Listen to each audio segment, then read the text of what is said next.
आपको बेईमानी और नाइंसाफी के खिलाफ हमारी एक और मुहिम का हिस्सा दिखाते हैं, और वो है कदम कदम पर वसूले जाने वाले टोल टैक्स पर हमारी नई रिपोर्ट। हमारे हजारों दर्शकों ने हमें चिट्ठियां लिखी हैं जब से हमने टोल टैक्स का मुद्दा उठाया है, और बहुत सारे लोगों ने शिकायत भी लिखी है, सुझाव भी दिए हैं, और इन चिट्ठियों को आज मैं अपने साथ लाया हूं। आपने सोचा है, मैंने कभी नहीं सोचा था कि हम एक शो करेंगे और हमारे देश के हमारे जो दर्शक हैं वो इतनी बड़ी संख्या में हमें चिट्ठियां लिखेंगे। देखिए मेरे हाथ में ये जो बंच देख रहे हैं आप, कितना बड़ा बंच है। देखिए ये मैं आपको थोड़ा करीब से दिखाता हूं। देखिए ये जो आप देख रहे हैं ये सारे मेल्स हैं, ये सारी चिट्ठियां हैं जो हमारे दर्शकों ने हमें लिखी हैं।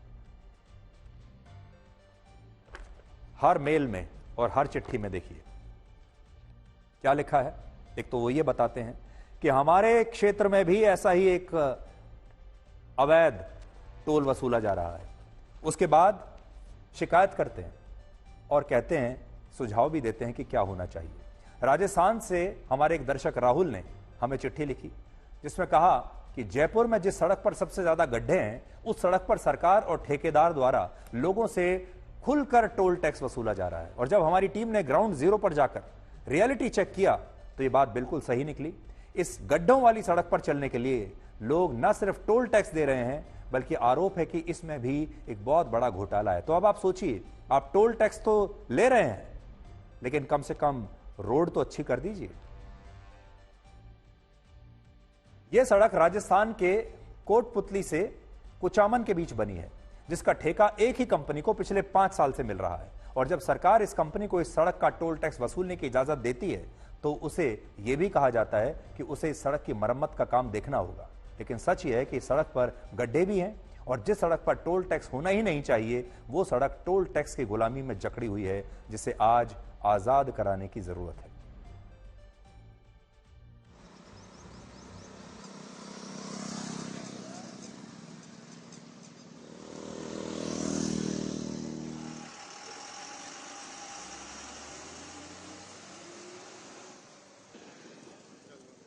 राजस्थान में Rajasthan state road development construction and corporation limited के अंतर्गत कई इस जैसे टोल प्लाजास ऑपरेट करते हैं जहां से हर रोज सैकड़ों, हजारों या लाखों की संख्या में व्हीकल्स जो हैं वो निकलते हैं। पर सवाल खड़े हो रहे हैं, आरोप लग रहे हैं कि क्या मिली भगत के तहत कई टोल प्लाजास के ठेकों को बार बार सेम कंपनियों को दी जा रही है। पहली बार टेंडर हुआ है हमारा, 1 साल कुछ महीने हुए हैं। उससे पहले की बातें होंगी, जो भी होंगी, कोई कंपनियां की होंगी। हमारी कंपनी से इसका कोई संबंध नहीं है। हम तो 1 जून को टेंडर लिया था, अब टेंडर होने वाला है दोबारा। तो आरोप लग रहे हैं तो उसके बारे में क्या कहना है आपका? सर हमारे ऊपर आरोप तो लगी नहीं, इस तरह जिन कंपनियों को लग रहा होगा तो उनकी जाँच की जाए। टोल प्लाजास को लेकर आप मानते हैं क्या ये सीरियस सिचुएशन है कि अगर टोल प्लाजास जो हैं जितना पैसा उनको लेना चाहिए था अगर वो वसूल चुके हैं उसके बावजूद अगर उनको मिली भगत के तहत अलाउ किया जा रहा है काम करना, क्या आपको लगता है अगर ऐसी सिचुएशन है तो ये बहुत सीरियस मामला है? आप ये किसी तरह से बात नहीं कर रहे हैं। ये है कोटपुतली की सड़क और आप शायद ना माने पर हाँ ये एक टोल रोड है जिसका संचालन करने का ठेका RSRDC यानी कि Rajasthan state road development construction and corporation के द्वारा दिया गया है गैलेक्सी नामक कंपनी को। ये टोल रोड को मेंटेन करने का, संचालन करने का, पर क्या हालत है सड़क की वो आप देख सकते हैं। मेन चीज यही है, यदि टोल ले रहे हैं तो इनका मेंटेनेंस तो टाइम पे होना सड़कों का। ये धांधा से टूट रही है वो तो क्लियर हो। अभी आगे बंद हुए है ना, श्रीमाधुपुर में 2 टोल बंद हुए, लागत वसूल हो गई उसके बाद में। ये कभी बंद ही नहीं होते, चालू ही रहते हैं परमानेंट। तो आप ऐसी खराब सड़क पर चलने के लिए कभी कोई पैसा देना चाहेंगे, टोल टैक्स देना चाहेंगे? देश के अलग अलग हिस्सों से हमें हजारों लोगों ने चिट्ठियां लिखी और कुछ सुझाव भी दिए हैं। मैं कुछ पढ़कर आपको बता देता हूं। उत्तराखंड के एक दर्शक अंकित ने लिखा कि अगर सरकारें टोल टैक्स को खत्म नहीं कर सकती तो उन्हें इसे 24 घंटे के लिए फिक्स कर देना चाहिए। यानी एक दिन में आप कितना भी ट्रेवल कर लें, आपका अधिकतम टोल टैक्स फिक्स होना चाहिए और टोल टैक्स वसूलने वाली बेईमानी इससे थोड़ी कम हो जाएगी। एक और दर्शक GD भाटिया ने सुझाव दिया, किसी भी टोल प्लाजा पर टोल टैक्स 2 भागों में होना चाहिए। पहला, टोल टैक्स से सड़क की लागत राशि और तय मुनाफा निकालना, और दूसरा भाग है सड़क के मेंटेनेंस का हिस्सा। यानी जब लागत राशि वसूल हो जाए तो टोल का जो रेट है उसे घटाकर इतना कर देना चाहिए जिससे सिर्फ सड़क के रखरखाव का पैसा मिलता रहे। इसी तरह मध्य प्रदेश से निशांत ने लिखा कि स्कूल बस को टोल टैक्स से मुक्त रखा जाए और उनका कहना है कि स्कूल बस पर टोल टैक्स की राशि आखिर में अभिभावकों को ही देनी पड़ती है, जिससे उन पर अतिरिक्त बोझ पड़ता है। एक और दर्शक हैं अभिषेक जोशी, उन्होंने टोल प्लाजा पर टोल राशि काउंट करने के लिए एक डिजिटल बोर्ड या डिजिटल मीटर लगाने का सुझाव दिया है और कहा है कि इस पर लागत वसूलने के साथ हर दिन राशि घटती हुई दिखाई देनी चाहिए, जिससे पता चले कि अब तक इस टोल प्लाजा ने इतना पैसा वसूल कर लिया है और कितनी राशि वसूलना अभी बाकी है।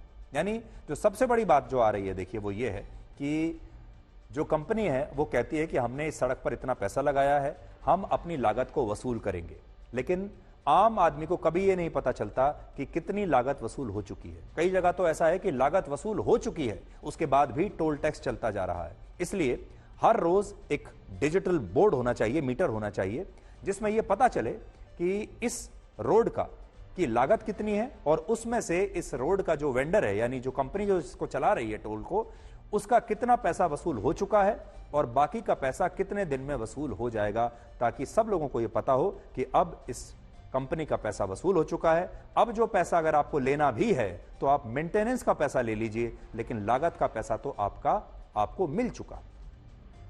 तो हम आप सबको यही बताना चाहते हैं कि आपके जीवन में जो जो भी परेशानियां हैं, उनमें से ज्यादातर सिर्फ भ्रष्टाचार की वजह से है, सिर्फ इसलिए क्योंकि कोई और व्यक्ति आपके जीवन का सौदा करके, आपकी जिंदगी का सौदा करके पैसा कमा रहा है, और इसे हमें रोकना होगा।